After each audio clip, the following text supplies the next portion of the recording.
we're scheduled. Yeah. Look at there, we're live. Awesome. Awesome. Oh, being.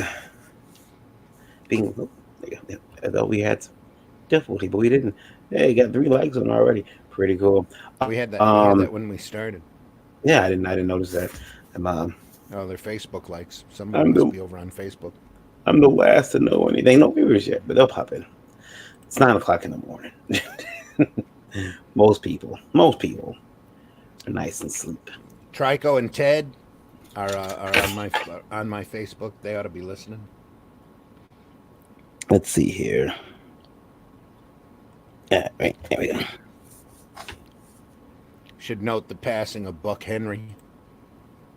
Passed yesterday. You probably don't even know who he is. I do not. That's okay. You're young. I'm All of the good stuff. He was the writer of Get Smart. Wrote a little science fiction show for NBC that lasted barely a season because it went over everybody's head about a garbage collector in space called Quark. Dorothy says, "This is where you be hiding." Yep. I'm over here doing lovely podcast. I'm not hiding, but yeah, this is where I'm at 9 o'clock in the morning every Thursday morning. Yep. Oh my goodness, with my rain or shine, with this hat on. So I'm actually hiding. This is moonlighting. You're moonlighting. It is moonlighting. Yeah, it's been everyone who watched Tuesday show knows that I have been this time last Thursday we cut the show early because I had to get on the road and head to New Orleans. So for Wizard World New Orleans Adventure, New Orleans, and got got back Tuesday morning. Still don't know if I'm fully recovered. I probably need a couple hours more sleep, but I've got that con crud and I never went to the con. Yeah. And it's just maybe I'm just getting older. I don't know. That's it exactly. We're all just getting older. Yeah, this guy. I need hours of recharge now. I'm an old phone. Apparently, I'm not a Samsung. I need you should always constant take an hour to recharge. Yeah. So a day, I should say, a day to do nothing. A day, yeah. Like that, and just recharge. Yeah. Yeah. Unfortunately, I got a 9-year-old who thinks he runs this place. Only if you let him. Yeah. I made the intro. We're gonna get right into it. Everybody, stay tuned. Stay here for us for a little while. Kick back, eat breakfast. Get ready for the buzz. Yeah, we're gonna get into some the breakfast buzz. We got a lot of stuff to cover. Yep.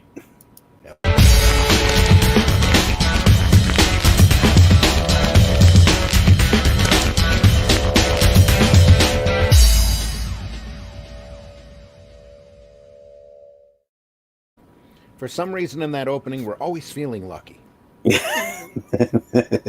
For some reason. Anyway. Yeah, then we start talking and realize how unlucky we actually are. Oh, come on. We're in the world of indie comics. Let's smile. And do this. Anyway.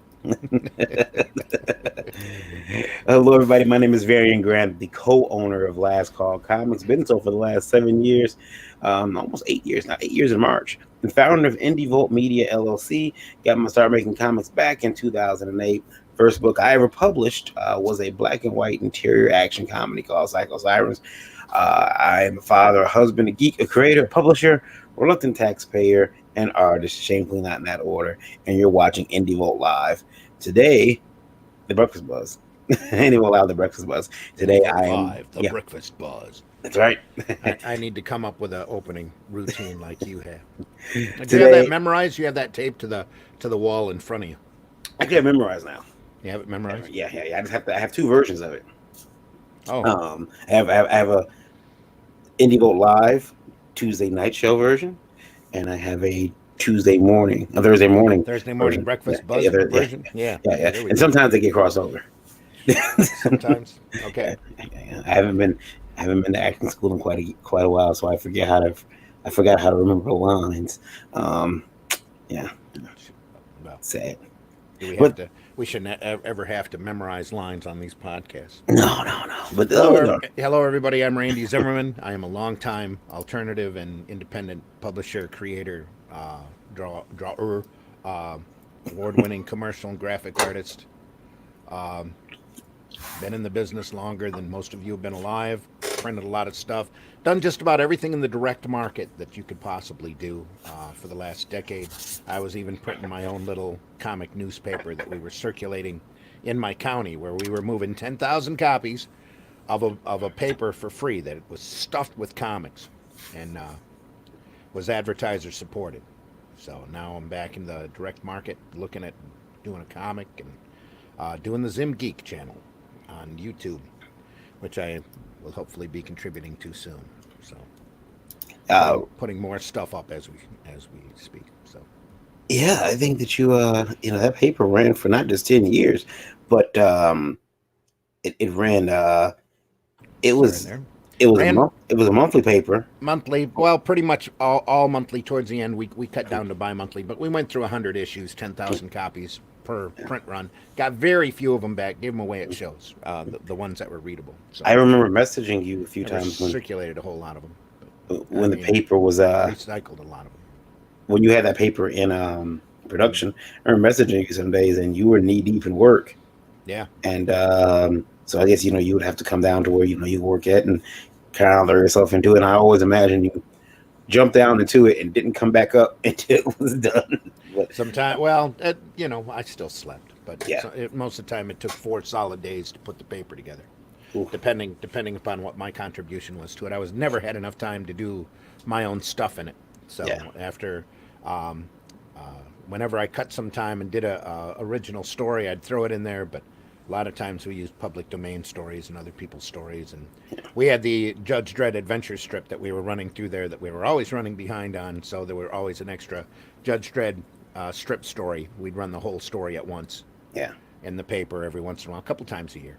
And it was really good. Loved Judge Dredd. Loved doing the paper. Just couldn't keep it up anymore because I'm here in the Flint, Michigan area, and with the water crisis, we ran out of. Had a lot of people tell me that they didn't see the value in advertising in it, but I had so much commercial work during that time I could hardly spend time working on the paper. So I'm like, you people are crazy.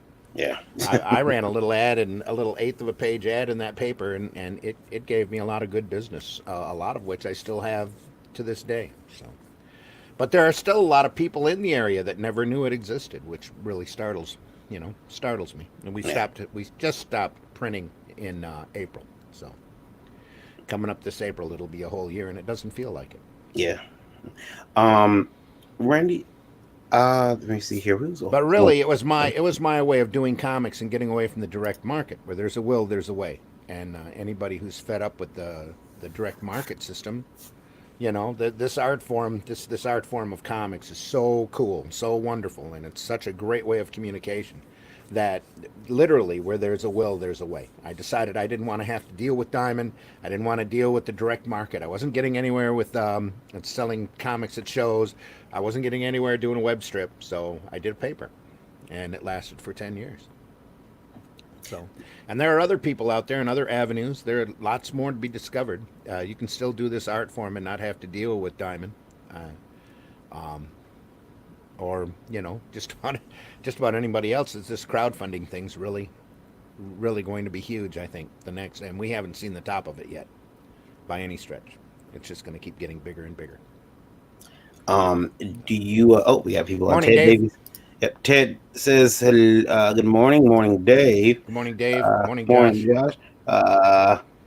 And Larry says, I'm Larry. Says you're new with the comic industry, arrogant, cocky young man, big Great Baby Yoda fan, and not at all trust a member of the media." We have I think one of the things we want to talk about, Randy, today, and my graphics are all messed up, but I'm going to read most of them. One of the questions we had was from. How dare you?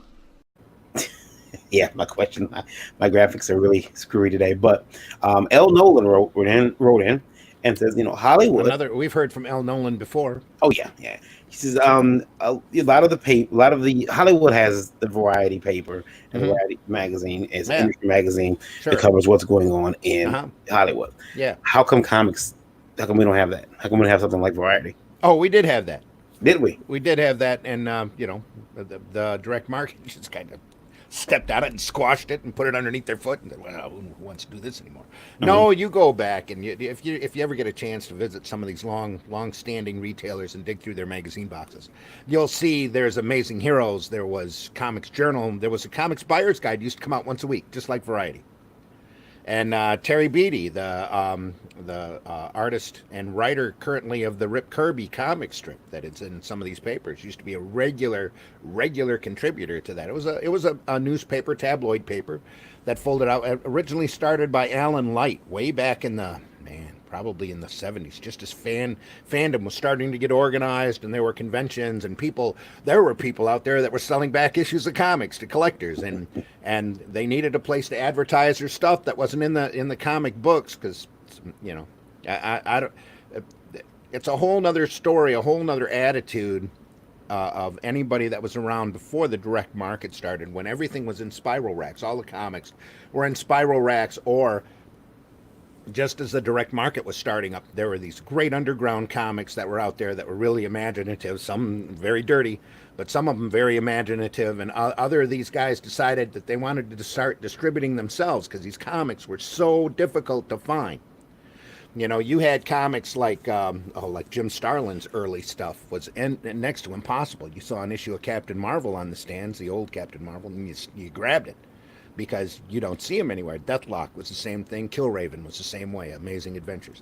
But that's how the direct market started. Just people got tired of trying to run to all their local drugstores and scour the spiral wrap and find these things all bent up and beat up and red. And so they decided to figure out how to distribute their own. And once they figured out how to distribute their own, they started really producing their own too, and really crazy. Back in the 80s, there was a big black and white boom because of the direct market, where you saw a really imaginative, crazy period. But, what were we talking about? I'm sorry. No, but there were old magazines, old papers that had sprung up in order to help keep everybody organized. And the thing that really killed that wasn't the direct market so much as the web, because you started out with some awesome sites. Comics book resources and Ain't It Cool News was another really big one that hardly nobody goes around to anymore. You had all of these sites that came in and just took that job of reporting and interviewing and all of that right from those magazines, and it was free. So people stopped buying the papers that cost money and subscribing to physical magazines, and started on these sites. And then those sites went to shit. And started just being nothing but press release shills for the bigger companies, and all the little guys were all just tossed to the wind, so that nobody who was doing anything really interesting and really inventive and really creative ever got very much coverage. And that's kind of where we're at today with that stuff. But if you go through the old retail boxes, you'll see them. Sometimes you'll run across an old comics buyer's guide. Comics Buyer's Guide was originally started by Alan Light, which is what I was going to say, and he ended up going and working for Rolling Stone, which kind of started up at about the same time. And he had a big career over at Rolling Stone for many decades. I don't think he's still there. I think he's passed. But after that, Jill and Maggie Thompson, who were incredibly big fans, came in and took over that paper, and then it got bought out by Krause Publications, and then the numbers kept dwindling. So. Larry says Wizard was a Wizard, and it says that Comic Shop News had comic strips. That Wizard what? He said Wizard was another magazine. Well, Wizard to me, it seemed like it was more into the fans. Wizard came around in the 80s. And was a glam paper and was trying to be a cool paper. Hey, kids, this is what's cool. You want to see the top 10 artists? Here they are. And they weren't really going out and trying to find the creative stuff, because it sprung up right about the same time as Image did, if I remember. Image really killed the black and white. Well, I can't say that. Image really didn't kill the black and white market, but they really twisted the knife that was already there, because a lot of greedy SOBs, and you'll see in comics, there are scummy people who want to come out and do scummy product and try to gyp the market as high. Well, very much like what Marvel does today with their oddball gimmicks and shit. Oh, wait a minute. We should probably throw up the NC-17. But I'm sorry, you're catching me on a rare day. So you got me started, and here we go.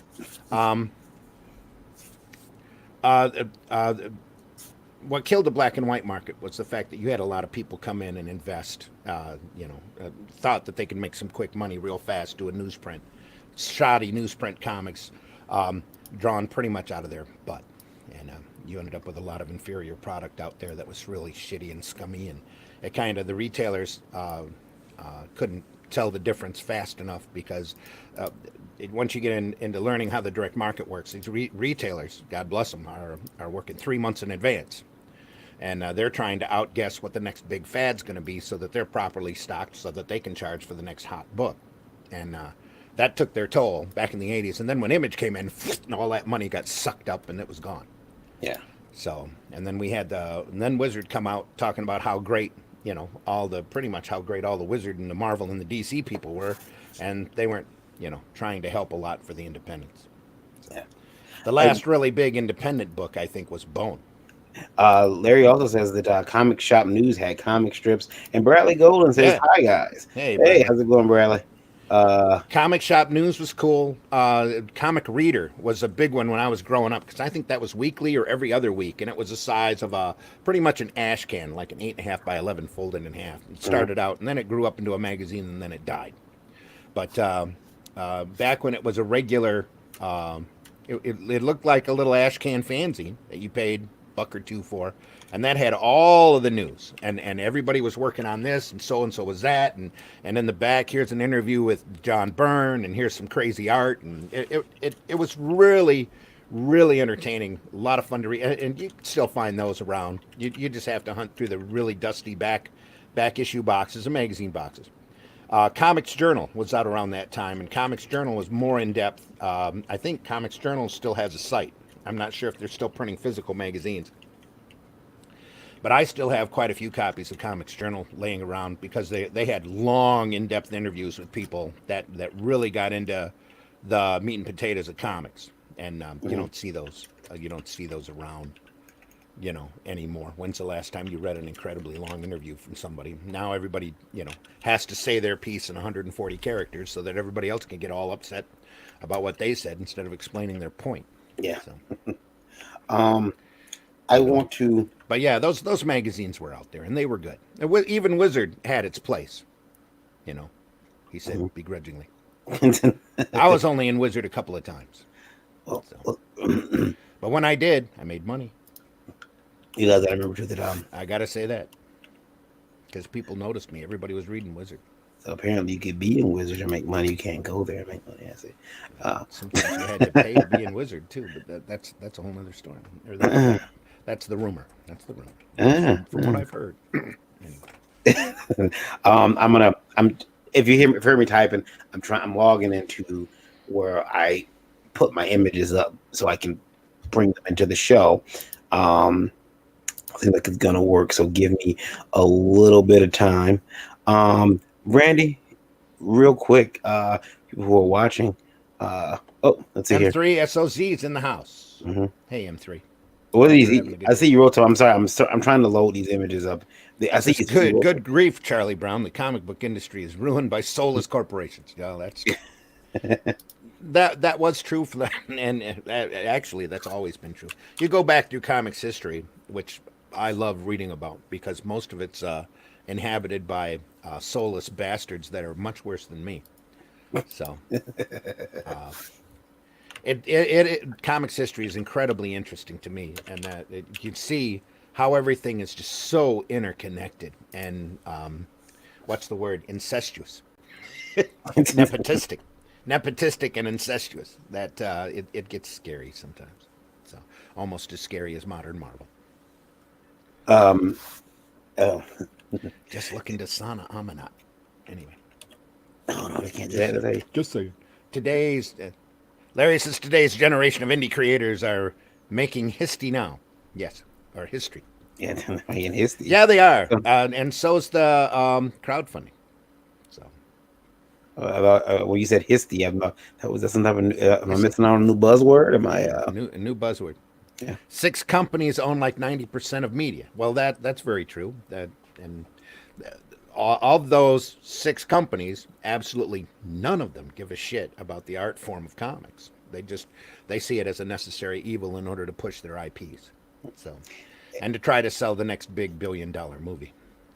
Yeah. But this art form, the one thing that I learned doing this newspaper is that this art form is not only is so viable that there's so many people out there that are desperate to be entertained, and they will happily be entertained by comics. They just have to be able to find it. They have to know it's there. They have to be able to find it and find the stuff that they want to read. And again, not to be on the same bitter train, but the big companies right now are not supplying that to them, or their numbers would be much, much, much bigger. Yeah, I don't think they. I think that everything now is you got to get that next movie and that next. I mean, I remember I was talking. I was talking to a guy at the at New Orleans, an older guy, and he told me, the dream used to be to get your character on the cereal box. I never heard. Well, I'm sure that somebody had that dream at one point or another. The big dream used to be to get an animated show. Yeah. Cereal boxes. That's all Kellogg and Post. And that's all corporate. Well, I guess he meant That's like why. I don't know. Maybe he was referring to like, hey, we put this new to take Larry's character. Hey, in this box of Captain Crunch, we got a Niobe sticker pack, or Oh yeah. Well, back in my days, they used to put comics in the cereal boxes. Yeah. Now they put them Yeah. on back if they Yeah. put them. Sometimes they put them on the back of the box, but nowadays comics have always been, and cartoons have always been used for propaganda, in order to sell stuff or sell an idea.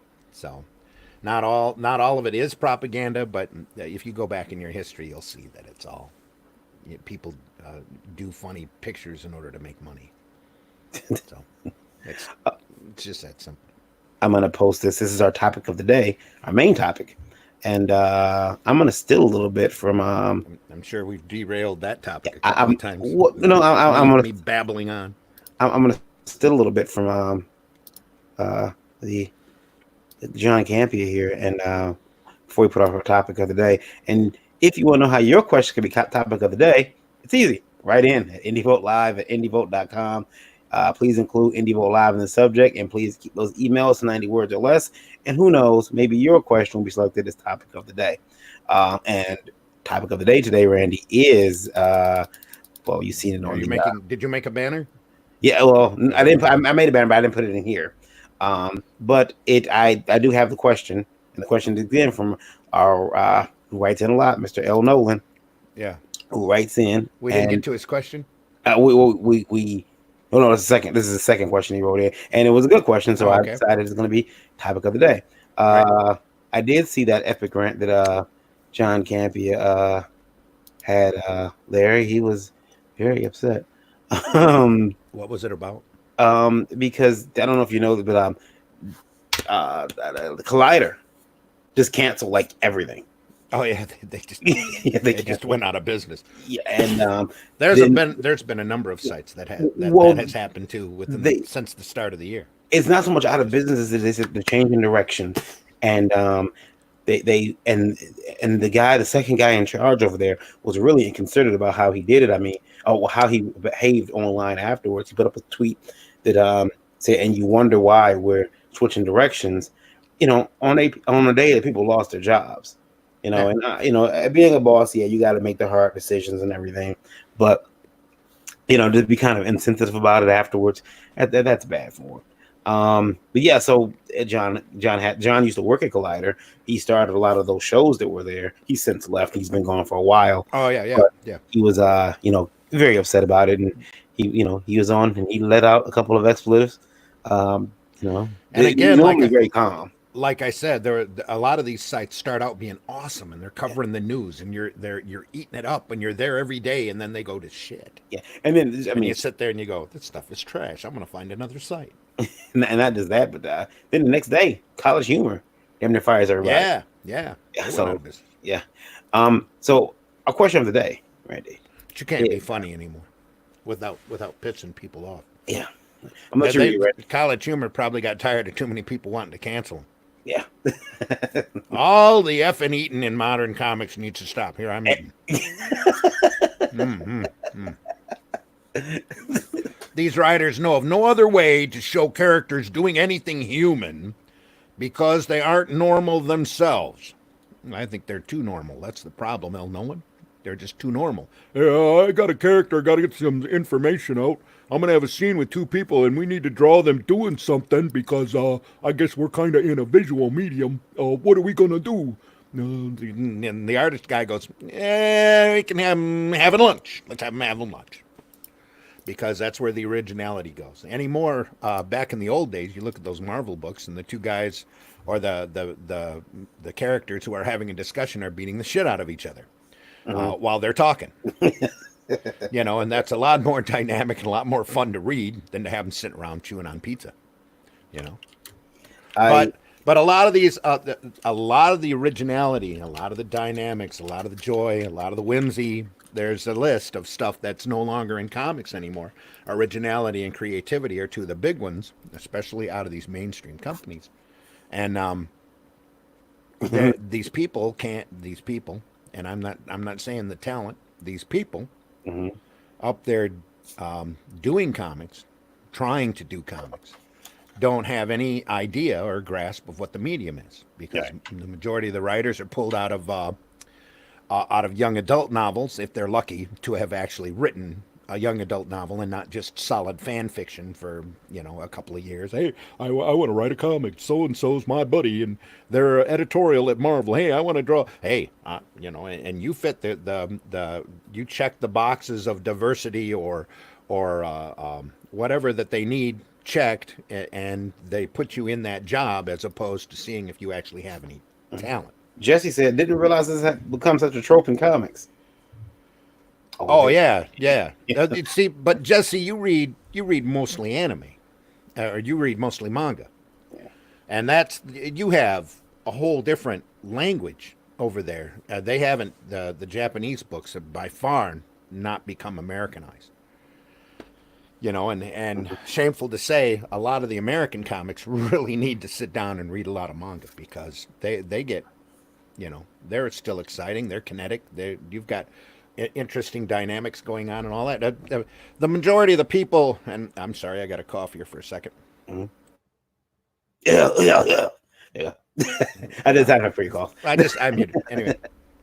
The majority of these people working at these companies are hired out of fan fiction or young adult if they're writers, or out of advertising if they're artists. And it's not even that. These guys can't find jobs in advertising, so they're willing to work for next to nothing wages, or they're in another country where their cost of living is way low. So the writer says, well, we need two people sitting around drinking coffee, and that's what you see. Two people sitting around drinking coffee, while the writer writes in the emphatic dialogue and sends it to the letterer.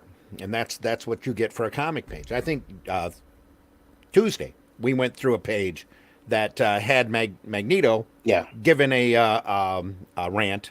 Yeah, and I think a horribly written diatribe, if in my opinion, a very horribly written diatribe that is a metaphor for modern progressivism. From Magneto, of all people, who's not anyway, that has him eating a steak. Oh boy, on a 9-panel grid, which is even more ridiculous. Wherein at any time before he would have had a couple of our heroes in a trap or whatever and sit there and be rolling or wringing his hands out or pressing buttons and pulling switches while he was saying the exact same thing. And it would have been 5 times more dynamic than him just sitting there with a straight-on shot as if he was looking at a camera on a podcast chewing on a steak. Just absolute ridiculousness. Friends talk with their fists comes up a lot in anime manga. Well, it used to be that way in American comics too. It's just not that way anymore because most of these writers can't think action or any type of dynamic dialogue because they don't bother to go back and read the stuff that's happened before because they're writing about themselves because that's all they know how to write. Larry says Randy just sounded like Rob Liefeld. I have a lot more. I just posted on Facebook. Somebody was complaining about his rant, and it's like, man, as more time goes by, the more I really appreciate Rob because he's figuring it out. It's like, you know, and really, it was more like this. Welcome to the party, pal. That's pretty much what it was like reading that tramp. It's like, dude, we've known this since like the 90s. This crap has been going on. Most of us have left comics because this crap kept going on, you know. Do we really want to read a 4-issue miniseries that has a rawhide kid, a great Western character, angsting about why he is gay? You know? Yeah. I don't even think anybody who is worried about their LGBT condition wants to read that shit. You know? But that's what they got. Yeah. And then they wonder why everybody stops reading comics. You know, comics. You go back to the days, and you look at these figures, these numbers, and they could still be pulling those numbers down. These big companies, if they wanted to, even with the higher jacked up prices, with the special paper and whatever little excuse that they have not to charge $1 for a comic that they're asking $6.99 for. You know. It's just ridiculous, and it really, you know, it really bothers. And I understand Rob's anger. That's why, you know. Larry says Goku eats a lot, and Goku eats a lot. Yeah, Gabe and Jesse, I know they read a lot of manga, and I've watched Dragon Ball. Who doesn't watch Dragon Ball? Who's never seen Dragon Ball? Not a lot of people have never seen it, but yeah, Goku does eat a lot. But that's like part of his character. You know, we've got characters who we've never seen. I mean, it just seems to be an alarming amount of food going around. It might have actually started with Bill Loebs and Wally West. Yeah. With his metabolism. But that was an interesting hook back when Bill did it. Nowadays, it's just constant. Hey, let's go out to lunch and talk about the state of the world. Rob says Randy is hyped up today. Let's go out to third lunch and talk about the state of the world. You know, I'm actually low energy today, Rob. I had a really close friend of mine that passed. So he's I think that So you're catching me at a rare moment. We like to trigger Randy around here. That's all. We just like to put up things. I do think that it's easy to do today. I do think that some of these there is an increasing amount of comics that I've read that at some point has the characters enjoying dinner. And so I am now actively, as I'm writing my own books. Thanks, Rob. Thanks. Saying they will not write comics. They will not not write comics. They will not eat in this book. Well, it's just amazing that these comics, even 10 years ago, 20 years ago, were pulling down huge numbers. I mean, and without variant covers or without, you know, all of the gimmick crap stuff that they have to trick the retailers into buying multiple copies for now. The reason for that is you had people out there that understood the medium, that understood the dynamics and the visuals. None of these people up there at Marvel Comics, I bet none of these people up there at Marvel Comics has sat down and read how to draw comics the Marvel way. If they have, I'd be stunned because it sure ain't showing it in the books. And I thought that book, quite frankly, when it came to comic instruction, was absolute trash. But you go in and you read it now, and the stuff that they talk about is the stuff that's missing, the dynamics, the dramatic poses, the fact that Gene Colan could draw somebody having dialogue and have it be super interesting for 4 or 5 pages and show incredibly like huge close-ups of hands. Or Kirby always used to draw square fingers with his hands out in front of the camera with a finger pointed, and that was awesome stuff, even though Kirby was a really simplistic artist. When you sit and look at it, it's just that he had such a sense of basic shapes and dynamics because he'd been doing it all of his life, and he knew how to treat the advantages of a visual medium, and he had a crazy imagination sense that it still has yet to be matched. You know what? M3SOZ says, what do you think is the best way to write comics? Plotting panel and scene and then putting dialogue in after, or adding dialogue while you're plotting? The answer is yes. Whatever works for you is the way it works. You know, every writer works differently. And I've worked a lot of different ways. For the War of the Worlds book I did full scripts. I didn't sit there and draw out anything. I just wrote it as if it was a screenplay. But now I'll sit here, if I'm working on say a Spank the Monkey strip, I'll sit there and write out all the dialogue and then figure out how the pictures are going to fit in around it. If I'm doing a HeroBot story or a superhero story now, I would probably sit down and do a rough thumbnail of the action going on and then worry about putting the dialogue in later. Or if a piece of dialogue springs up in my head, because if the characters, and as silly as it sounds, if the characters aren't speaking to you in their dialect, you're not really a writer. You know, or you really don't understand these characters, which the problem with most modern comics is everybody's writing themselves.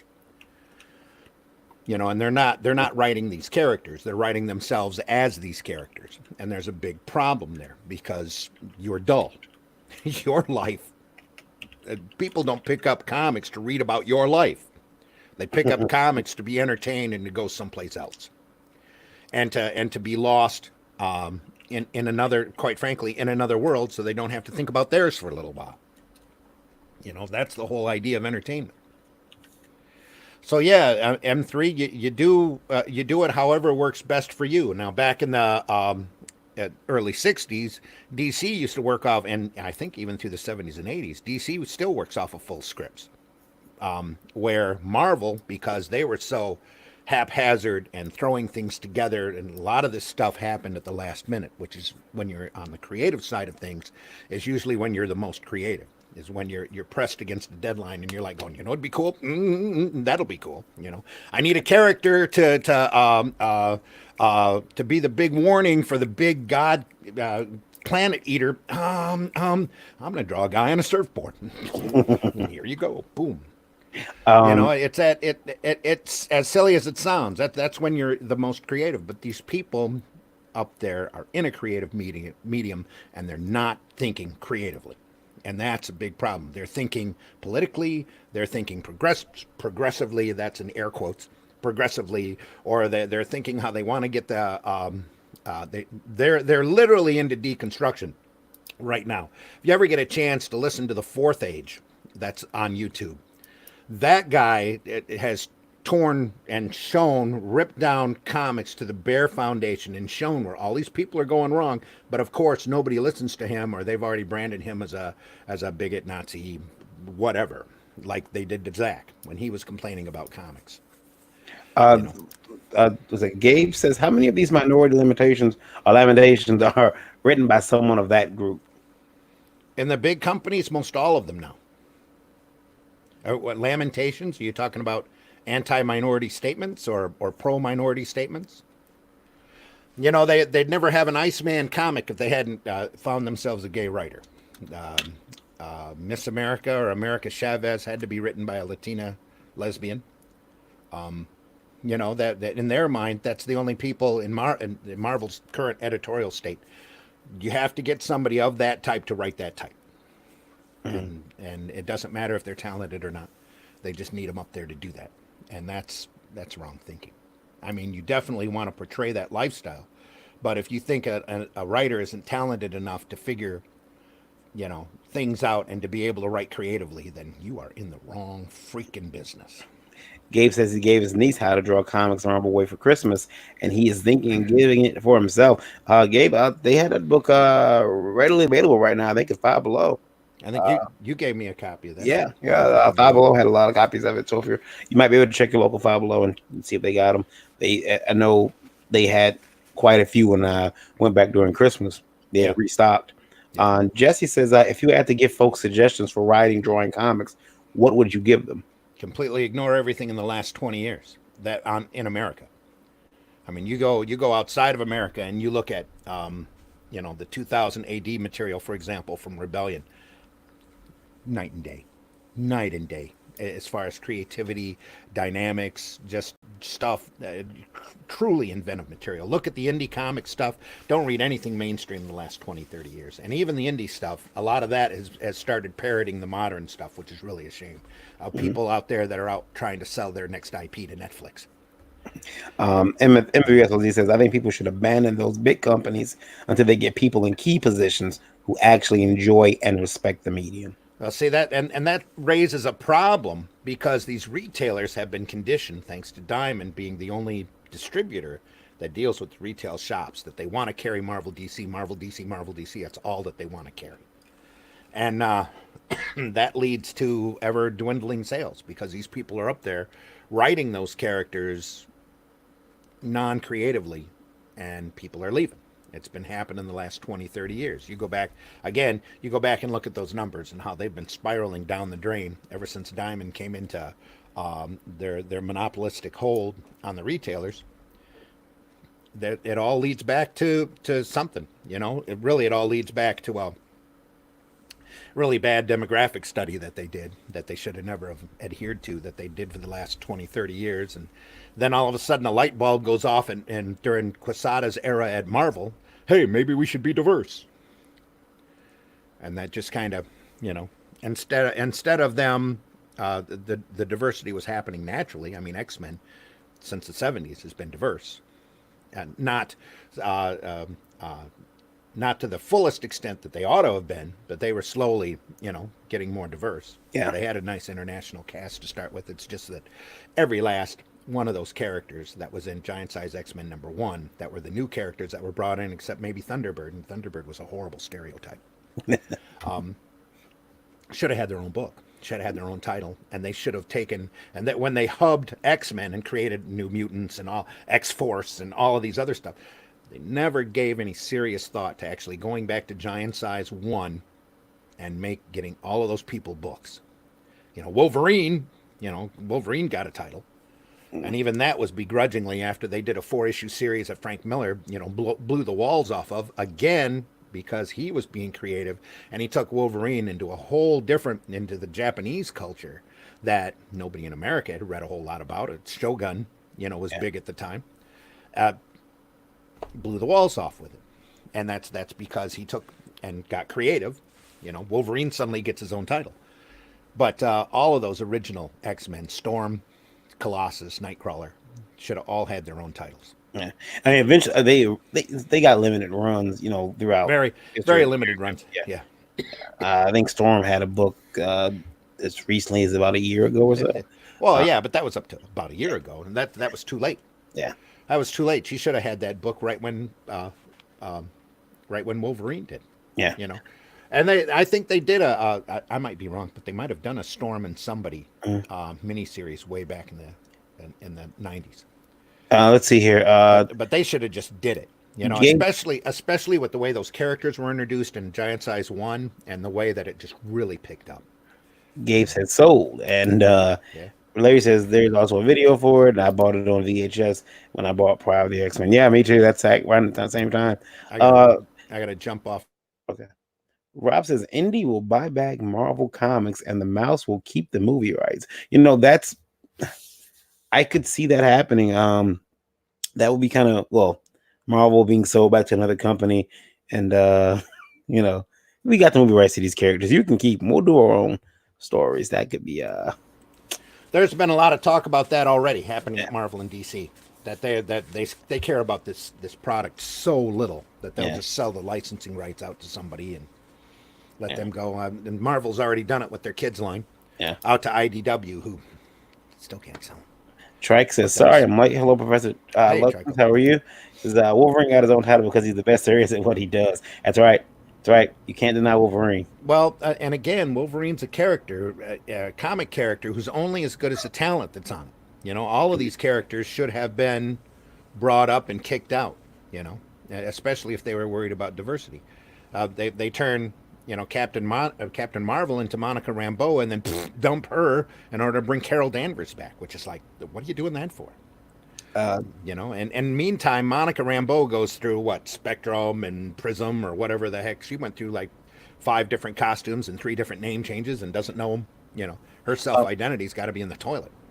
Larry says if the comic gods came down and said, Varian and Randy, each of you can pick a mainstream book to write, what would you pick? But mine's a no-brainer to Wolverine. I'm sure you would do that. Yeah. You'd do Wolverine. I'd want to write my own stuff because most of this stuff has been so defiled. If I had to start over and do a character, I would probably pick a solo character where I can be on my own for a while. Well, what everyone doesn't know is, and I'll have Randy tell this story real quick while I boot up the other question here.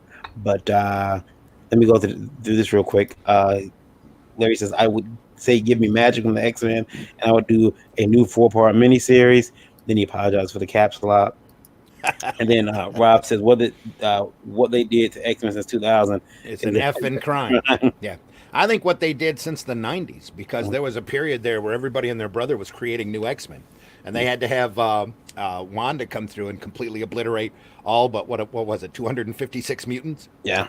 256 of you are good, but the rest of you, gone. Most of which were owned outright by Marvel. So, House of M? Is that was House of M, right? it was House of M because House of Money. Should have been House of F. It was most of them are owned by Marvel, the ones that got to live. If I had control over Marvel right now, I'd cut them back down. But way back when Turner was coming into controlling interest of Warner Brothers, he wanted to go through DC Comics and pare them down to their original trinity, just like they did back in the 50s, and then build back up from there. And that might be a smart thing to do. And if DC might as well do it now because they've cut their line so hard. But DC's biggest problem right now is that they should really be pushing those 100-pagers everywhere. And don't get me started. Randy, are you comfortable telling the story of how you maybe almost got into Marvel? You were that close to getting into Marvel, and then you I can tell that story if you need that much time. Yeah, go ahead. Tell yeah. The kind of quick version of it, but the quickie version. Yeah. Here you go, people. Back in the 80s, I was going through a divorce. This was probably 85. I had just kicked out a couple of comics and was doing real well. Somebody had hooked me up with one of the editors at Marvel. And like I said, I was going through a divorce, and there was an all-American con down in Detroit. And I was showing off my stuff to Sid Jacobson, and I can say his name because he's no longer alive. But Sid goes, "You can come and work for us as an apprentice. I have an internship open. If you want to, move to New York, you can be an apprentice at Marvel." And I said, "Oh, that'd be cool. How much does it pay?" And he looked at me straight in the eye and said, $9,000. And I looked at him straight in the eye and I laughed in his face, literally laughed, because at the time I was going through a divorce and. The way that he had approached me, and I had child support issues and was worried about that. Here's standards and practices telling you to keep that story down. Are you still there? I got to take this. I don't know who it is. It's probably a spam call, but I can't. Oh, never mind. It had to have been a spam call. I'm going to try calling it back just to see. So that's how Randy burned the bridge at Marvel. And I burned that bridge really good. Really good, because of the way that I laughed in his face. That's 9,000 a year. Yeah, 9,000 a year. Yeah. Oh, you'd have to move in with somebody and share a room. I said, that ain't happening. Since I just went through a divorce. That ain't happening. And that was it. Yeah, I ticked him off. Mm-hmm. Gabe says, how many times did they change Jubilee? Quite a few. And Larry says, "Crowd wish no more mutants," and now that's her. She really boned them pretty good on that one. One of the things that I have a problem with is there are a lot of indie guys, and I've seen these comics where they will take a character in their book. Oh, I really like this character. Oh, sorry. So I'm spinning them off myself. My mic was muted. Go ahead. And I know people who've done that. I like this character in my book, so I'm giving them their own book. When the fans of your book or the readers of your book have not asked for that, and then you get mad when that doesn't sell. Maybe wait till there's a demand for that. If you're doing an indie book, that make sure there's a demand for that character to be spun off in their own book.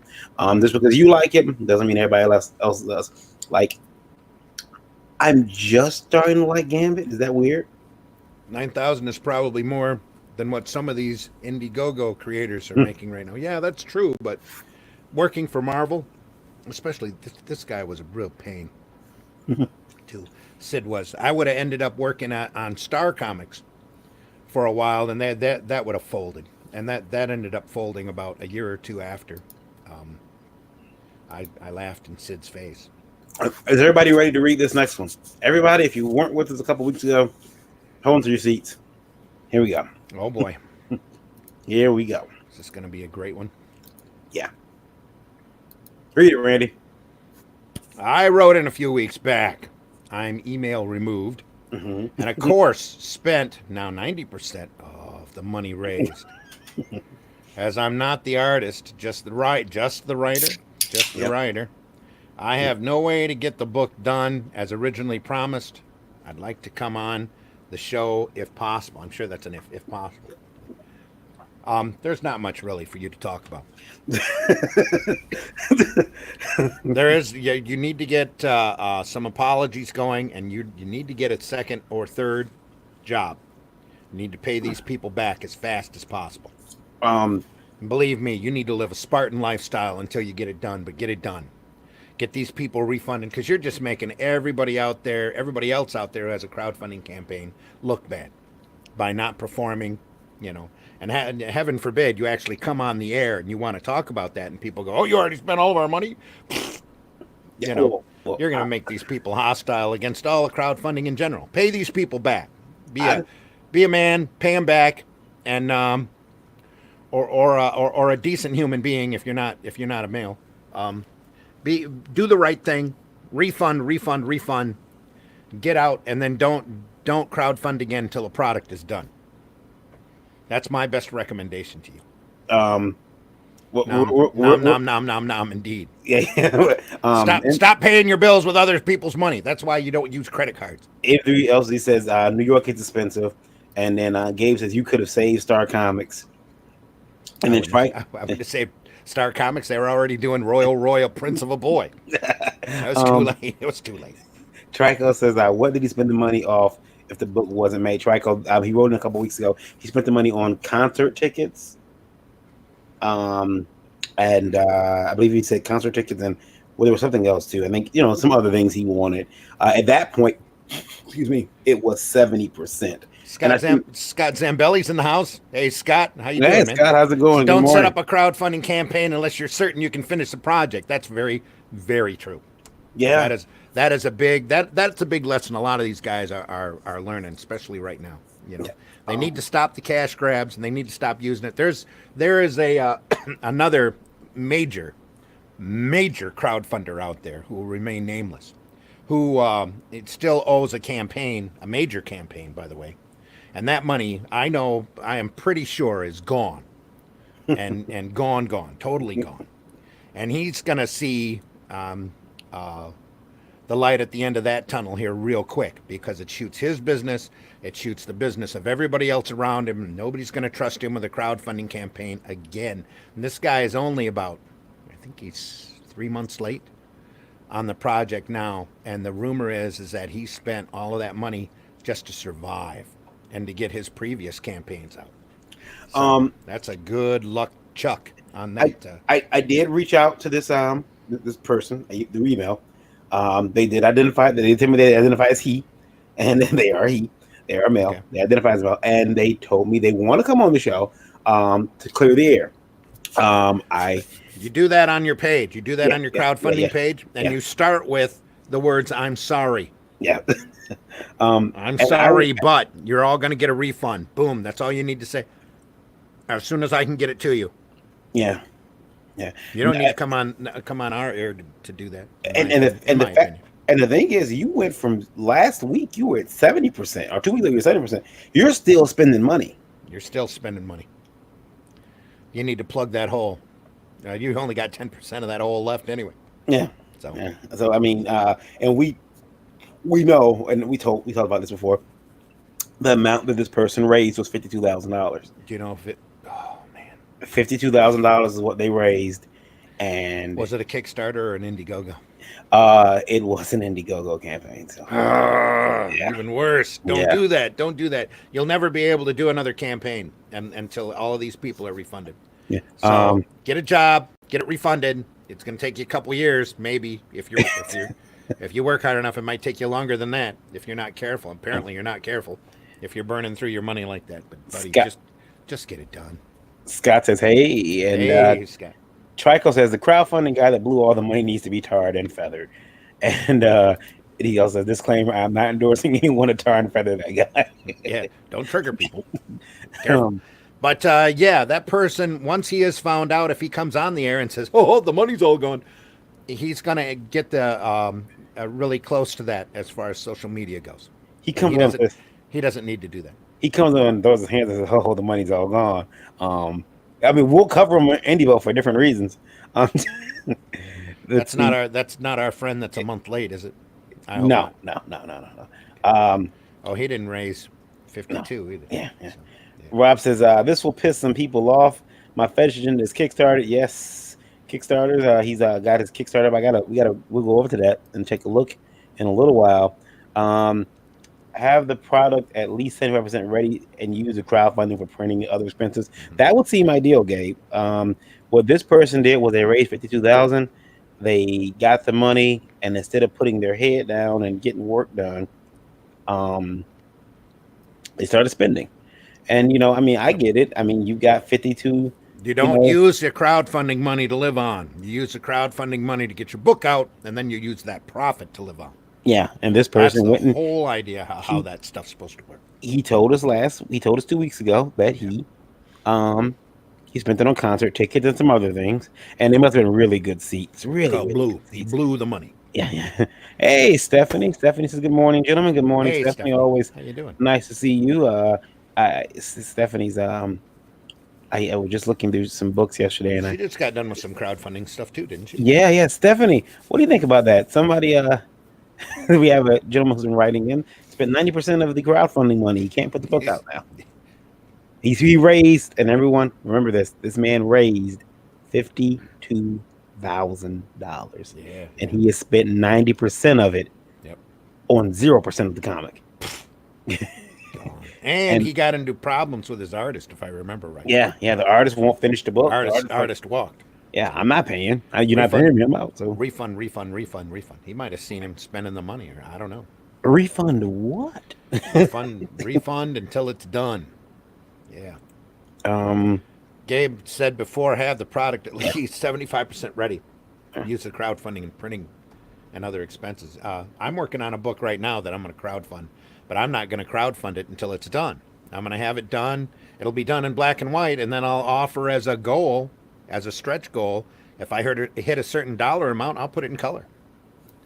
And then I might have to scramble a little bit and get that in color, but in the meantime, that book's going to be done. Yeah. Because I figure if I'm going to crowdfund, I want to have as much time as possible to go out there and campaign and spread the word and get on as many people's podcasts as possible to talk about the work in order to try to make that crowdfund campaign as successful as possible. Mark says hello. Grand Rapids Comic Con. How you doing, guys? Thanks for jumping in. Ted says, "Don't waste your time, man. This person needs to get legal help. You need to step away." Yeah. Yeah. Ted does raise a good point. We might not want to be associated with that guy once he goes out there and says, "Oh, the money's all gone." Yeah. We get the. They might think, "Oh, he took all of his buddies to see them concerts, didn't he?" Remember, Randy, we joke about this quite often, but the question becomes, what did you guys know, and when did you know it? Yep. It's that old Kennedy movie. Yep. What did he know? When did he know it? How did he know it? Where did he hear it from? Rebel says, Kickstart the new year right with Niobe and Kickstarter January 16th. Niobe update video on my channels and see me here on IndieVolt. He's going to come on IndieVolt and talk about Niobe again. And then we have Mr. Zambelli, who says, unfortunately, most creators can't even responsibly manage their own money / expenses for a Comic Con. Yeah. Never mind $50,000 for a full project. That's very true. Yeah, because I came.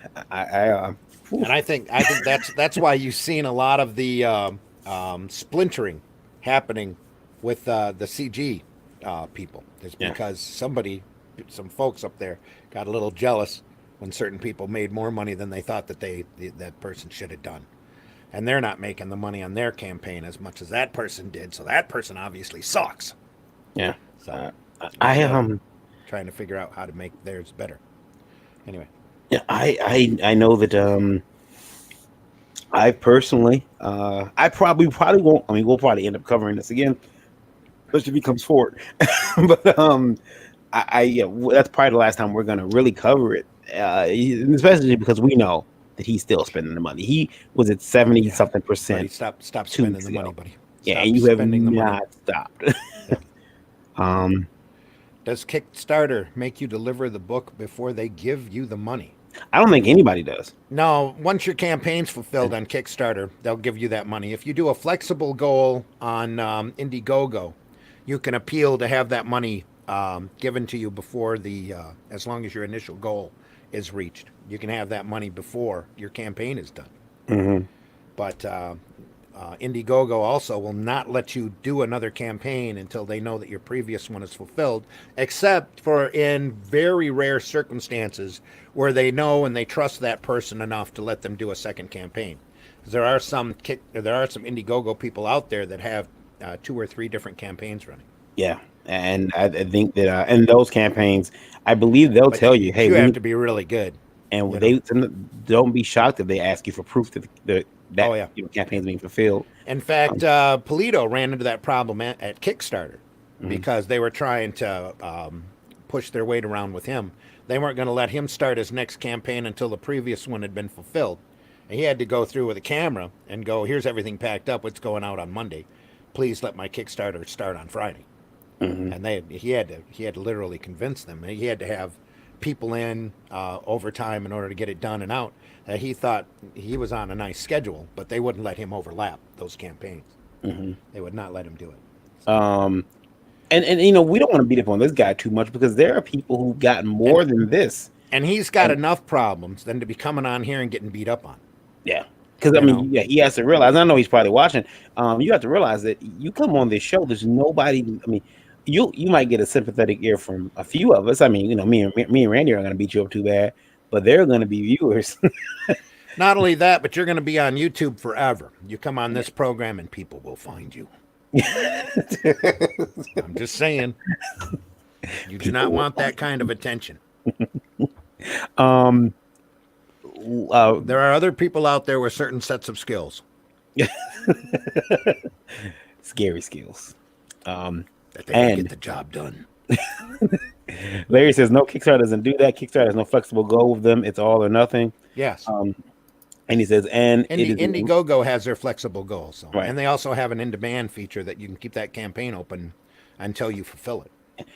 He says, and it is in real bad form for them to do a second campaign until you finish your first one. That doesn't mean it doesn't happen. You know? Yeah. He says, what does fulfilled mean exactly? It means that the books are going out. Yep. Books out, books printed, books out, and in people's hands. Jesse and they're probably going to get a little stricter on that about having full fulfillment because Ethan's taken 3 months to fulfill his damn Cyberfrog book. Yeah. Jesse says that should not be happening. 90%. What did you spend the money on? Hookers and blow? Yeah. Concerts, hookers, and blow. Let's just say he made it rain a lot. No, I'm just kidding. I don't know what all he told us was concerts and stuff. Yeah. We don't know anything about any hookers or any.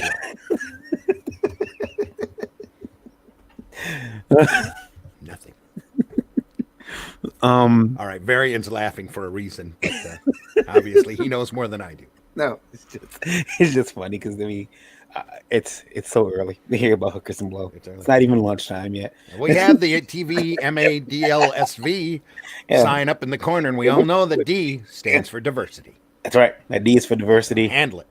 It's diversity, laughs, and sexy variant. Whatever. Yeah, so you don't get paid before that. So how do you cover the cost of printing and shipping? No, once your campaign's fulfilled, you get that money. You use that money to do the printing and the shipping, and then you use that profit to on hookers and blow. What's left over? Because from what I understand, the way it works now, remember, you can take a third of the money from not a third, but you can take a small portion from Indiegogo while your campaign is funding. Mm-hmm. So, like, say you got, But you have to appeal to them directly and explain to them what the money's going to be used for. And it better you be can used towards your campaign. you can get money while it's funding. So, because Indiegogo, unlike Kickstarter, No, I think once your whole campaign is done, you're allowed to take the whole amount of money. Yeah, once which your is campaign, which is how this guy got jammed up. right? Yeah, when the campaign is finished, so you say, "Hey, my campaign's running for 30 days," and you raise, what he raised, 52 grand. I don't know how long his campaign was running, but let's just say 30 days, and then your book, you get the money, and you're like, "Yay, I've got it. I'm out of here." I have to go see Doobie Brothers. Yeah, I have to go see the Doobie Brothers and catch El Chapo on the corner over here. And Jesse wants to point out it's never too early for hookers and blowberries. Oh gosh. Hey, we got the sign up. We're not for kids. We already know. All right. And this says, Welcome to the said, buzz, people. Welcome Yeah, I to the mean, buzz. from my point of view, fulfill would mean the books are going out, right, Randy? Yes. Yes. That's what. But I guess from Kickstarter, Kickstarter and Indiegogo, I guess they must. Once those campaigns are fulfilled, you can tap into that money. Once you tap into that money, it's your responsibility to use it at the fulfillment. Yeah, but because And the problem is, like what Scott said earlier, is that some people don't know how to manage their finances. well, yeah, but okay. So fulfillment means fulfillment from the crowdfunding side of it means that the book is the date has been reached where nobody can you set a date up and the date has come. It's the end of your campaign, right? M3SOZ is not computing something. Because I'm trying to figure out, like, he's got a good point. What does fulfillment mean? Once your campaign is done, you can tap into that money. It's up to you Right. to fulfill that campaign before you start another one. Okay, so maybe one of us misspoke. I may have misspoke. It's probably me. Fulfillment isn't, when you can tap into the money. It's when your campaign is closed, you can get the money. So, that's why crowdfunding, so many scammers use it to get money. And with Kickstarter, you have to have a successful campaign before they even, make that money available to you. Kickstarter. They don't even pull that money until after you've hit that goal. Yeah, Kickstarter has a few more Hoops. safeguards than Indiegogo. Indiegogo doesn't have a lot of Well, safeguards. Indiegogo taps you immediately. Mm-hmm. You pay for a campaign, that campaign automatically comes out of your account and into their account, into Indiegogo's account. Yeah. And then if you have a flexible goal, you can tap that money, early. Or once you've reached that goal, then you can tap the whole thing and hopefully use it responsibly. Yeah, because Indiegogo allows you to go in early and get money. Rob says profits. There are no profits in crowdfunding. That's called fraud. Profits should come from what you created, from it, not the crowdfunding itself. Well, that's splitting hairs, I think. If you crowdfund over you should always be figuring profit in on your a little bit of profit on your initial goal. Your goal shouldn't just be a break-even point because you do have to live while you're fulfilling and doing all that kind of stuff. But a lot of folks don't see it that way. Anything above that, though, above your initial goal to get that book working outside of your immediate expenses, that's profit. I think that I would just hold on one quick. There we go. Okay. Fulfillment is you sending out the rewards to those who supported you. That's true. Plus the books, Yeah. Yeah. Well, guys, let me ask you, everyone in the chat, this: how would you feel about that? Like, does he owe his backers an explanation? If you were a backer, do you want an explanation, or you want your money back? And if he says, "Hey, it's going to take me years to get everybody repaid," Yep, I want both. I want an explanation and I want a refund. Mm-hmm. I'd be afraid to give one if I was him, but yeah. Sorry. It's a Peruvian fish scale. Are we dealing with fish in Peru now? That we need to weigh? Yeah, you can weigh that fish. Peruvian fish. He's going to be paying for that fish for a few years to come. Better get used to grilling and washing dishes. That's my recommendation. M3SOZ says you need profits. Love is not enough. And Dave says both. He wants both. He wants an explanation. And can this guy come back, gang? Can this guy come back? Look at what did what's his face ever ship his stealing Solo yet? Not yet, but not that we know of. He seems to be pretty carefree about it, doesn't he? If he can come back, anybody can come back. So just keep an eye on that guy's campaign. Yeah. He's supposed to have said right after the holidays, he said there'd be another issue out. So Yeah. it is just after the holidays. It's only 9 days after New Year's. So. Yeah. Larry says, I say bring him on. I want to Bring know him who on. it is. Yeah. Peruvian fish scale is a type of Coke, Randy. And not this type. Oh, Not this type of Coke. I thought we were weighing South American fish. I'm sorry. Too naive, I guess. Yeah. Peruvian fish scale is a type of Coke. It's apparently some of the best. Creme de la creme. Better hire a crisis management firm, says he didn't got the money. He doesn't have the money. Not unless they sing and it's a concert he wants to go to. He's not a Clinton. That much is for sure. You could if crisis management is a group, that'd be awesome. We can hire them. I hope those are some awesome concerts. I hope they were some. I hope they were too. God damn. Dude. Because Ouch. when you spend that much money, That just gives a black eye to everybody, you know, and he needs to, like I said, he needs to pop up there and apologize and then start refunding. Mhm. And he's going to have to take some heat for a few years until he gets it done. Just be glad he's not on a credit card. He's probably maxed all of those out too, by the way. yeah. He's probably so far in debt, it's not even funny. Yeah. Is there a point where if you get 52,000 and you're like, okay, cool. Like I know everyone, I know Rob said that's called fraud, but It is called fraud. Technically, what he's done is called fraud. Yes, and he could be sued for it. if you got Get that class. Be happy. You're not. You know, if it was more. Well, it's 52. Man, that's grand fraud too. That's grand larceny. mm, He better hope that nobody wants to file a class action suit on him yeah. and get it done. Get it done before it's too late. Okay, so let's say you've added up. Your book is going to cost you. This book will cost you. You close your crowdfunding, and the book is going to cost you. Let's say 25,000. That includes all the printing and the shipping and all the little bells and whistles that come with the packages. And now you have you close at 52,000, but if something is going to cost you 25, you've got the rest of that money that's yours. Mhm. Okay, so that's your profit. Oh, To put back in the next book. it just hit me. Yeah. That crowdfunding stealing Solo made 53,000. Did it?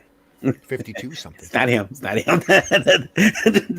Don't worry. It's not him. Okay.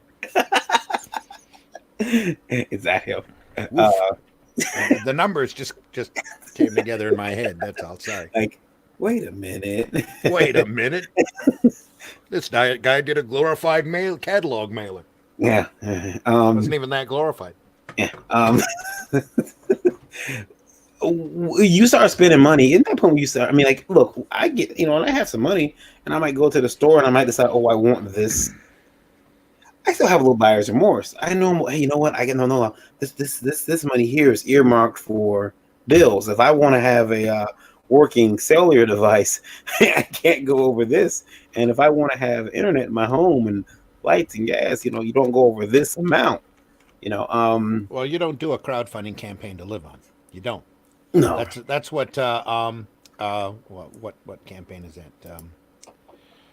What there's a website out there for that kind of thing. Where you go and beg for money. The panhandle? No, not panhandle.com.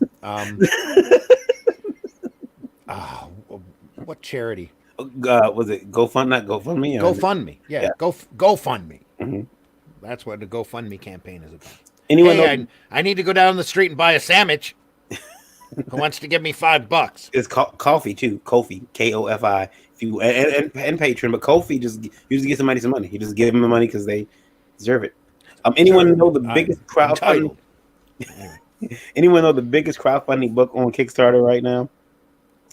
I do not. But I believe it might be that Brazilian Icarus book. Hmm. I'm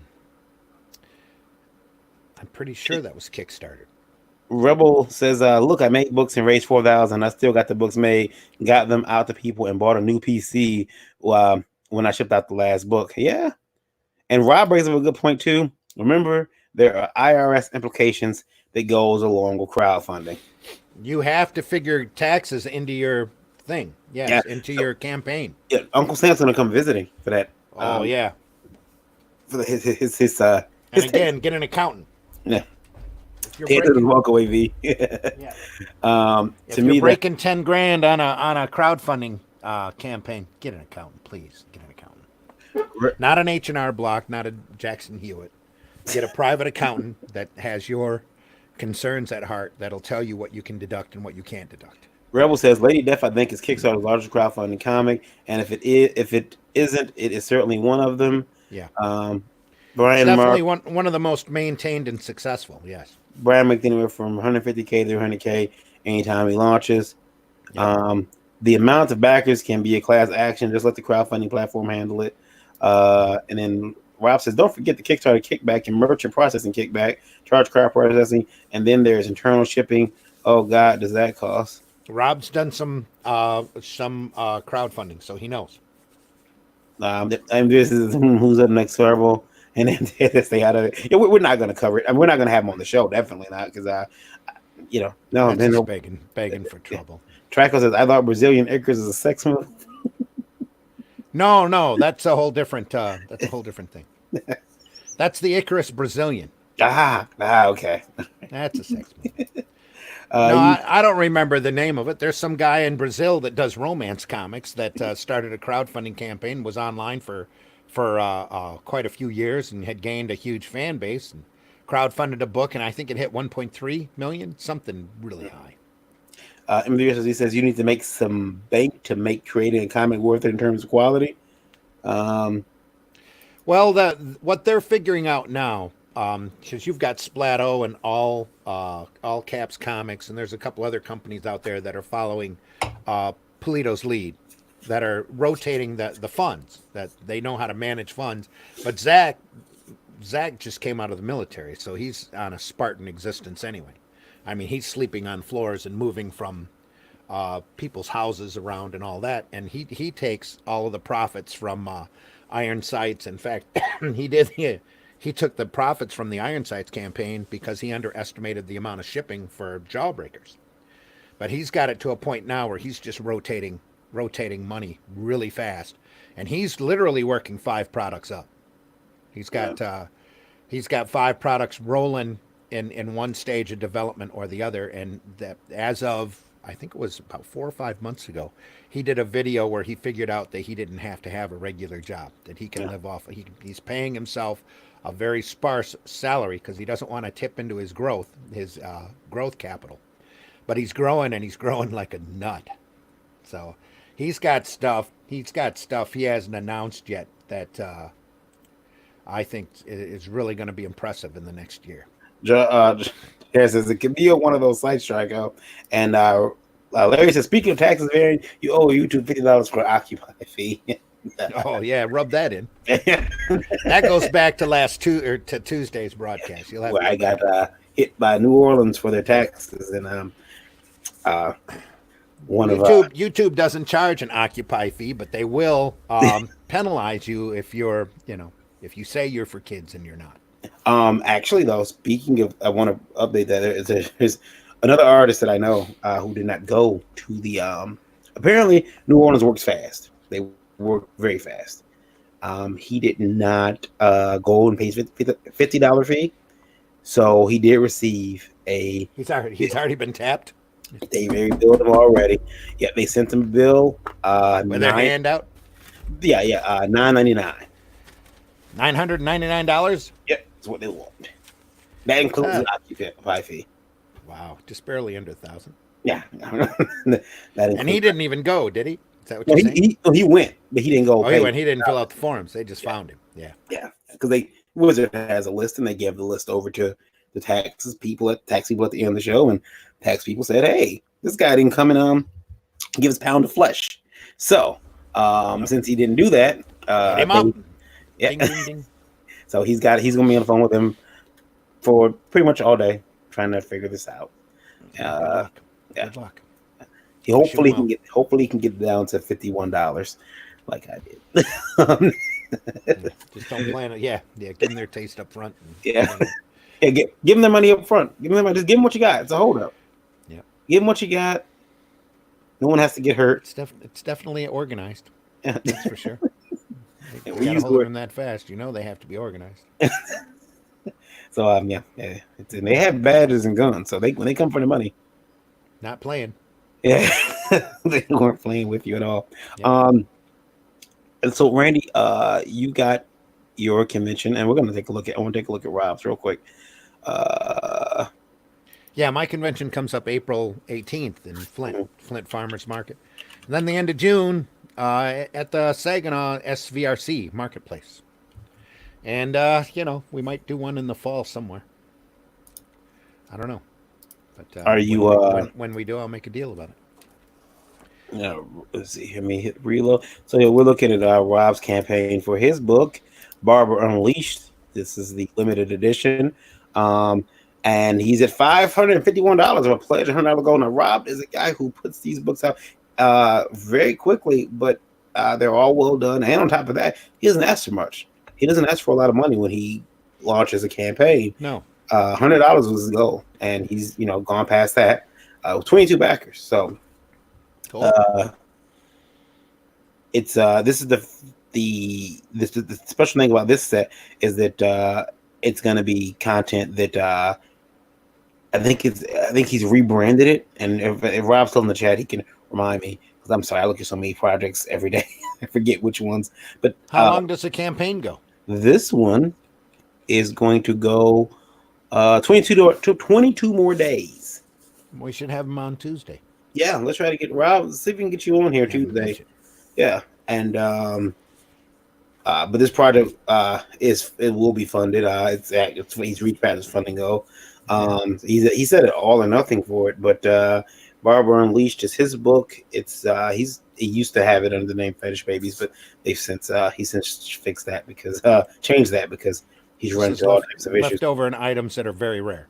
Yeah. So these are gonna be some. I think these are all rebranded. He's rebranded these, and they're going to be there's an extreme small amount of these. I think he only has 100 of them or so, or he's only printing 100 or so. So this is going to be something that not everybody's going to be able to have.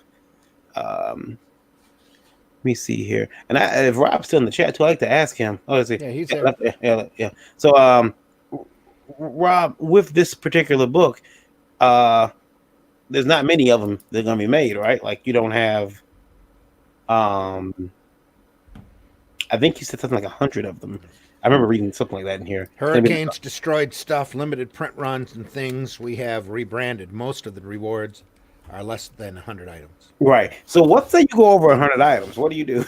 Like, what if people all of a sudden start rushing in there and buying this stuff, and you find out that you got 125 sales? Are you closing that campaign out at 100? Yeah, maybe you've got it set up to 100. We should just have him on Tuesday so that he can talk directly to. Yeah, well, we'll just have you on Tuesday at 9. Clear your schedule. We're important. We don't care if you have plans. Those plans have been canceled. Yep.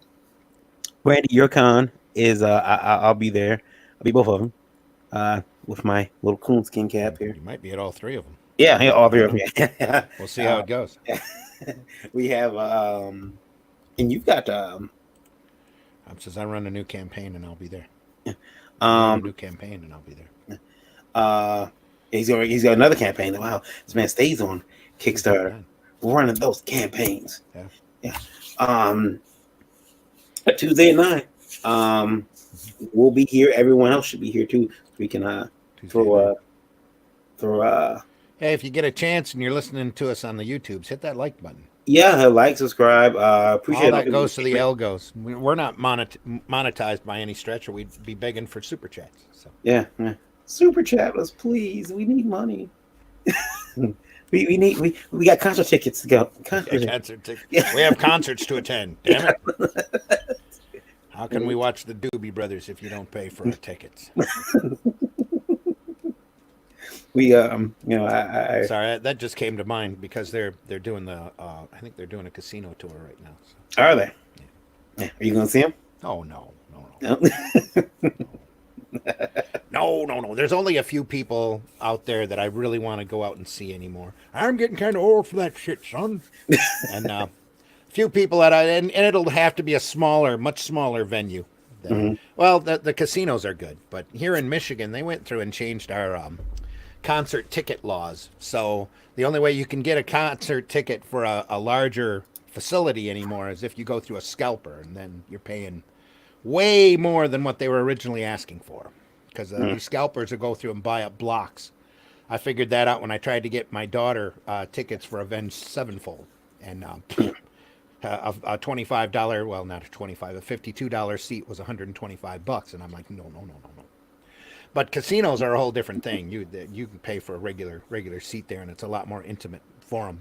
I like the kind of music I enjoy is usually best experienced in a smaller club anyway. So Yeah.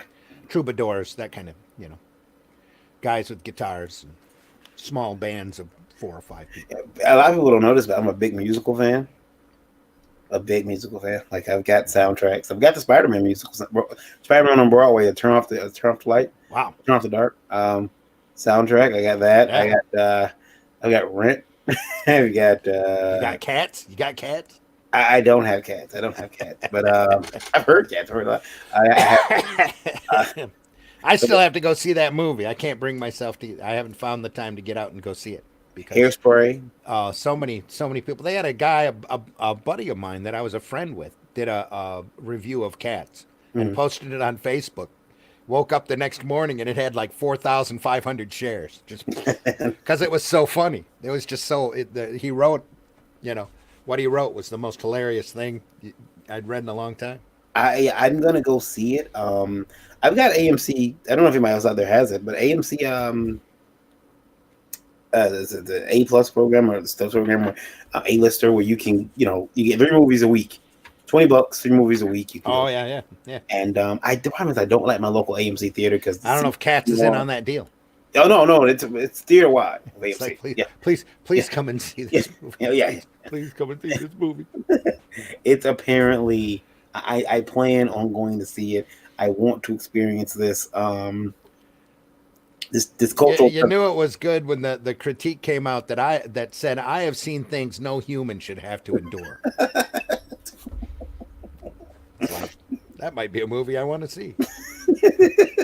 I remember someone said that a guy in front of him cried out, "Please stop! Don't!" Yeah, please stop! Don't.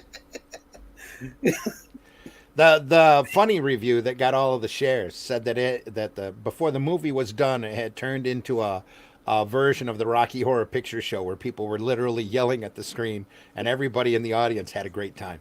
Yeah, not because of the movie, but because of what people were yelling at the movie. and then Rob, everyone, and I want to cover this too real quick. Rob has an award show. If you don't know, it is the Indie Creator Awards, and it's all set up to open voting, but you have to join the page to vote. Yep.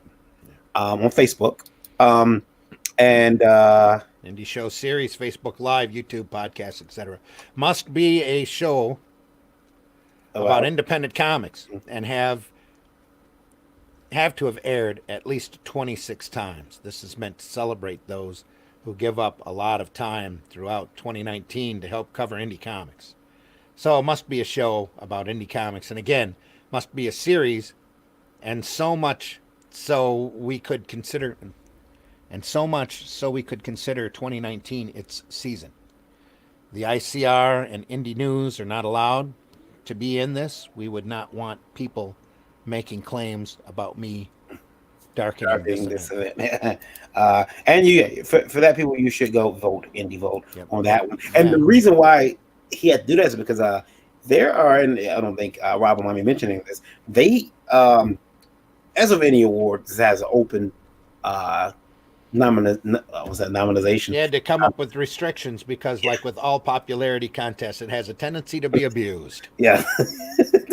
Yeah. People bend the rules enough to try to get their personal favorite up there.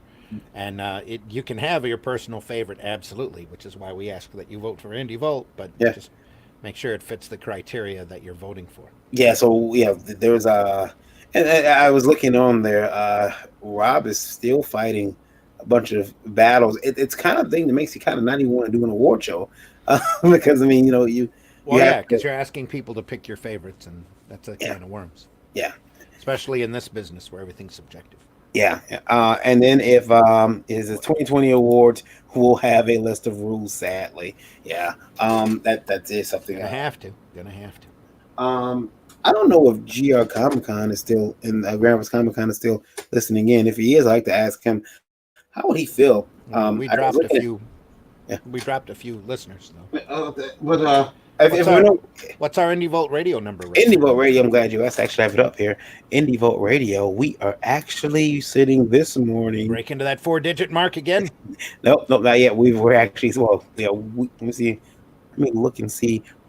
We were, and we started at our lowest has been 238. Get that up there. 238. Today. 238 was our lowest. Currently sitting at 602. Oh. Yeah. But if everyone hasn't checked this out yet and they don't know about this, the IndieVolt Buzz Box is coming March 2020. We added another book to the box. That's only 3 months away. On Tuesday, you'll announce another one, won't you? I think so. I think we might. But if you missed it, so we got. Sorry, I don't know that one. No one asked you, Alexa. Alexa doesn't know. Alexa doesn't know. She doesn't know. So you can't even ask Alexa this. She doesn't know. But ask her what the biggest independent comic book is out there today. Let's see, Alexa, what's the biggest independent comic out today? I don't know that one. She doesn't know that one either. Alexa has nothing. Yeah, she doesn't. But so Tales from the Anniversary has been added to the book. We know that. Ask her if she knows that IndieVolt is the biggest podcast for indie comics news. Alexa, do you know that IndieVolt is the biggest podcast for indie comic news? Sorry, I still didn't get that. But if you're up for a game, I've got lots of fun ones to choose from. Want to try a game? No. Shall we play a game? Suddenly, you're bombing Russia. Yeah. Anyway. But if anybody, MBS, as he says, Facebook is garbage. And Rob says his Alexa says she doesn't know. She answered me. She's not a. They're probably talking to each other right now, Rob. Right now.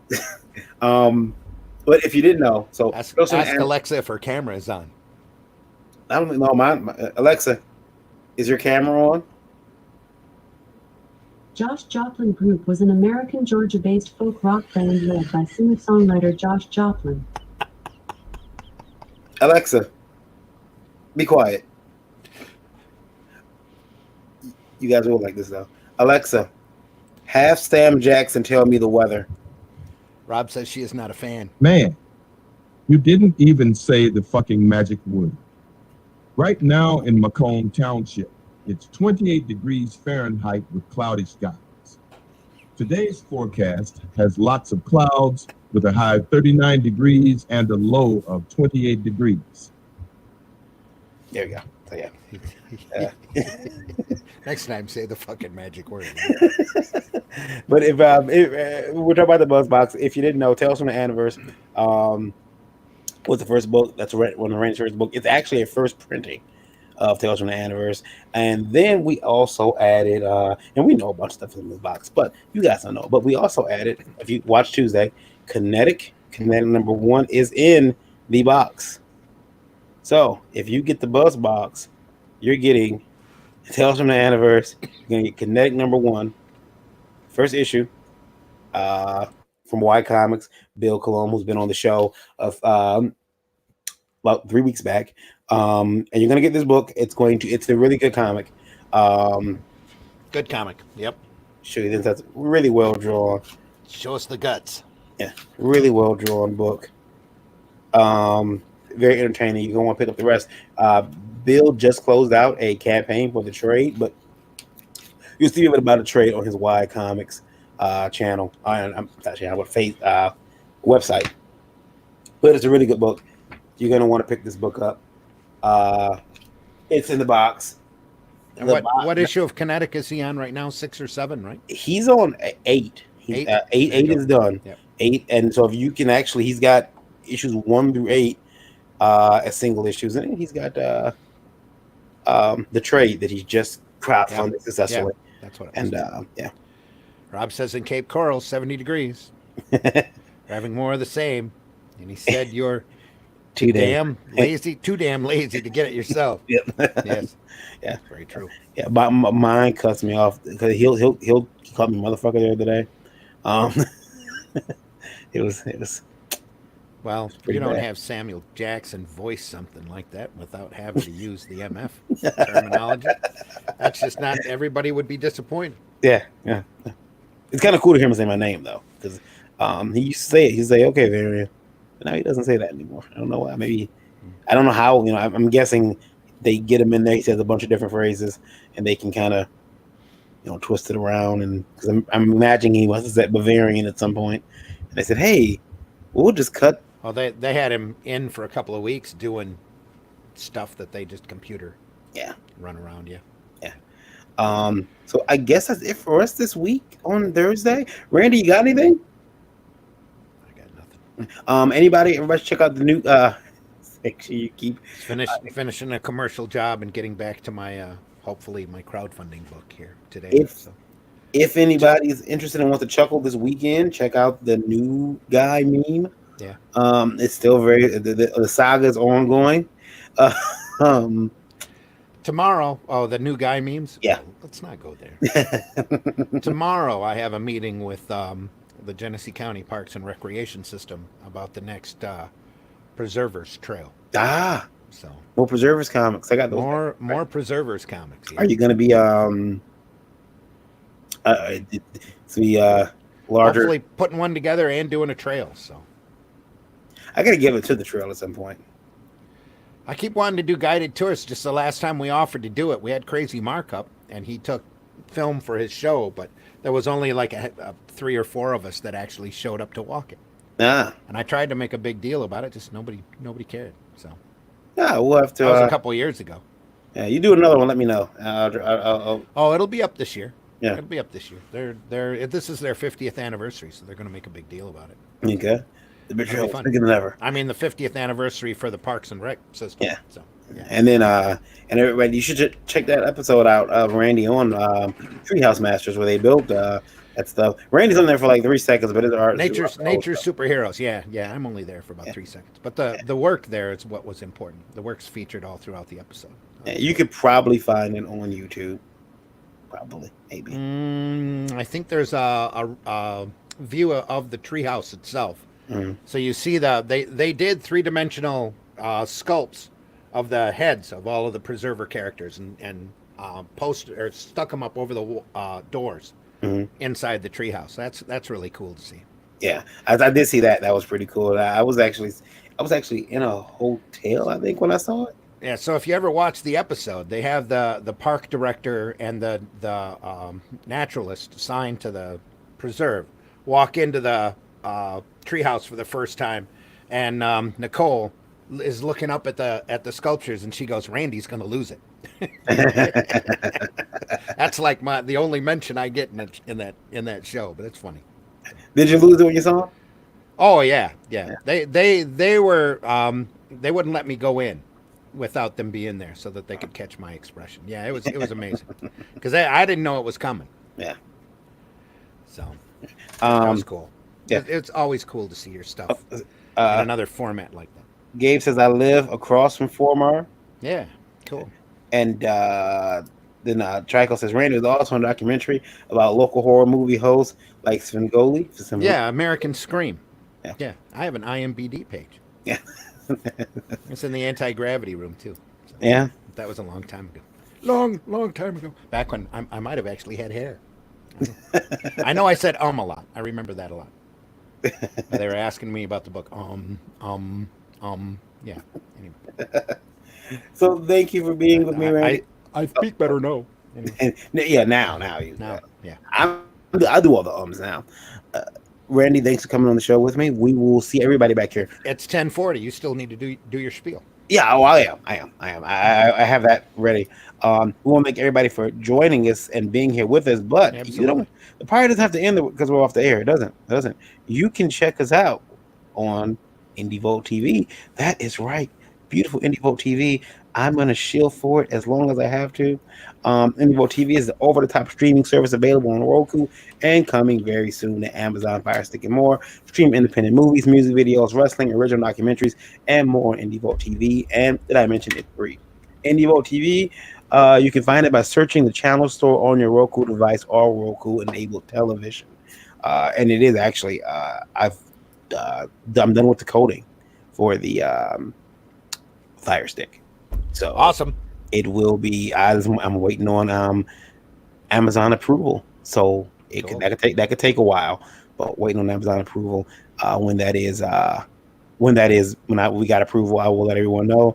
And if you have a Fire Stick, you'll be able to check out IndieVolt TV and stream not just this show, but a bunch of movies that we have on there too. You should really check out IndieVolt TV. It's pretty awesome. A lot of indie movies. And got some new stuff coming very, very soon up there. I will tell you this: we have an animated series coming there. Cool. Very soon. Awesome. So, and I'll announce that probably Tuesday. I was going to do it last Tuesday, but we ran out of time. So, and then there's always IndieVolt Radio, which we talk about on the show a lot. We want to thank you if you're listening in on IndieVolt Radio. Please continue to do so. If you haven't, IndieVolt Radio allows you to take us with you wherever you go. It's the perfect companion to our official website, indievolt.com. IndieVolt Radio plays the best in indie music, entertainment, news, and more 24 hours a day, 7 days a week. There's music from talent like Chemical, Park Squares and Alleys, and Dims One. Download the IndieVolt Radio app on Android's Google Play Store or listen in with the streamer app on iOS. You can also check out IndieVolt Radio by visiting our official site, indievolt.com, and utilizing the built-in player right there on the front page. That I do have them now. And so far, no Jim Croce. Yeah. What's up with that? Yeah. Well, I'll tell you what happens. Standards and practices heard Jim Croce, and they said no, absolutely not. Couldn't even get past the Crow part. They wouldn't stop. Oh, yeah. Well, I don't know. Dave the Supreme wants to know when the April show is. April show is April 18th. Okay, April 18th. And Ted says that he's got a YouTube channel. Yeah, Ted's got a. Hey, so you guys check out my YouTube too. Thanks. I believe it's Ted Davies Artistry on YouTube as well. But yeah, check that out. We'll have another show here Tuesday, 9 p.m. So we're gonna have Rob on. We have a full house Tuesday. Let's find out who else is coming on. And of course, you can always check our YouTube and on the IndieVolt Facebook to find out who's coming on. And pay attention to or keep an eye on IndieVolt on the YouTube. Make sure you've rung that bell for notifications. That's right. Because we will break in and do a show if there's any breaking news. Oh yeah. Especially when we don't like something. Or you never know when we might be able to find somebody and ask them what their favorite Marvel superhero is. Who's your favorite Marvel Comics hero? Mine is Superman. Remember the motto? With great power comes great responsibility. Responsibility to know what You never know when that'll happen. All right, guys. Thanks for joining us. We will see you back here Tuesday at 9 p.m. Eastern Standard Time. Until then, Thanks a lot for listening. Thanks a lot for listening. And we will see you all very soon. Take care. Thanks for being here.